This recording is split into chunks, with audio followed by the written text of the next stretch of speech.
Assalamualaikum warahmatullahi wabarakatuh. Jadi rekan-rekan, hasil survei netizen Noronyo dari seluruh bupati yang terpilih dalam pilkada Bersa di 20 kabupaten kota, hanya 2 buah bupati saja yang bekerja. Yang pertama, Iskandar Usman Al-Farlaki, Bupati Aceh Timur. Yang kedua, Tarmidi SP, Bupati Aceh Barat. Artinya, sekitar 20 kabupaten kota, bupatinya hendak bekerja hasil pilihan masyarakat. Tentang Bupati Aceh Timur, Iskandar Usman nomor 1 di survei netizen bahwa agaknya real kerja lapangan. Gak sidak rumah sakit, getun gak merumpak petani, getun gak merumpak kaum duafa, langsung menyentuh masyarakat.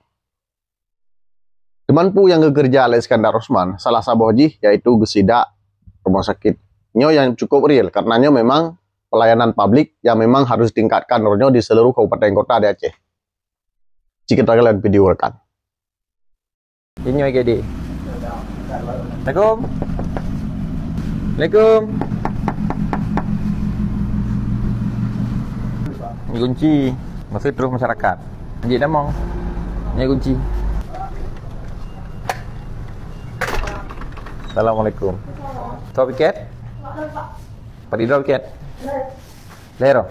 Dokter umum Didi yang harus piket malamnya. So dokter umum Ji Barka Terote Suwardi Mandua Hanaino Adrona yang perawat Lero. Alasan dokter yang piket Hanai tamang malamnya. Hana pemberitahuan kondisi lagi nyo wadroni dalam tamang Honda kena dari Pawadi Posiplo. Menya seandainya bunuh pasien kenlung yang jak pasien gawat darurat negunci pintu kiban kondisi pasien mesti pasiennya gawat darurat. Jadi waro nepiket di IGD nyo Puskesmas Darul Aman Idicut harap bineh jalan negara posisi negunci urung drone hana jaga tengun pasien mesti gawat darurat melahirkan atau kecelakaan butuh penanganan untuk pasang oksigen. Urung masyarakat yang ja tok pintu nan buka pakan hana buka aja pintu 24 jam. Pelayanan IGD yang dimaksud 24 jam pintu buka. Jadi menyana yang piket lehedro atau dua dro berarti siro tinggal. Nya daruratnya kan hana terprediksi. Contoh kebakaran urung tutup nya kan. Ambulan standby.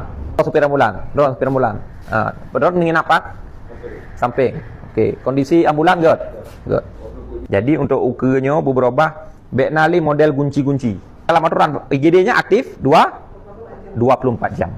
Long ingin ajak orang drone memandum, mengikuti kebiasaan yang hana jeroh. Ini tapi jak kebiasaan yang jeroh untuk melayani masyarakat. Oke. Yang kedua, Tarmidi SP. Umum mentang muda, tapi energi dalam bekerja. Getim turun lapangan, getim merupakan masyarakat langsung. Nyo Bupati Aceh Barat.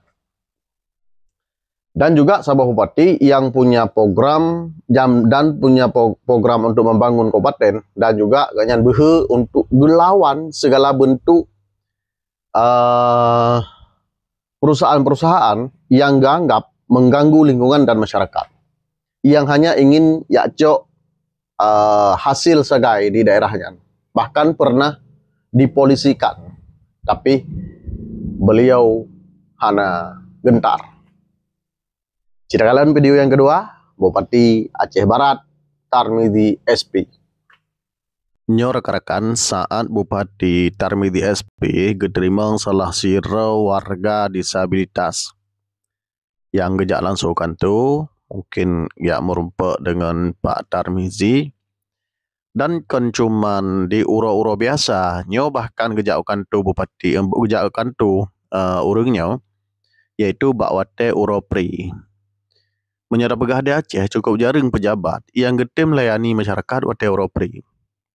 Tapi nyanban kinerja Bupati Aceh Barat Oronyo walaupun Uropri getim fasilitasi begitu juga dengan pengawal ganyan itim pumurumpe warga dengan Bupati. Maka hal-hal lagi nyokeh sebenarnya yang dibutuhkan oleh masyarakat terhadap sira pemimpin.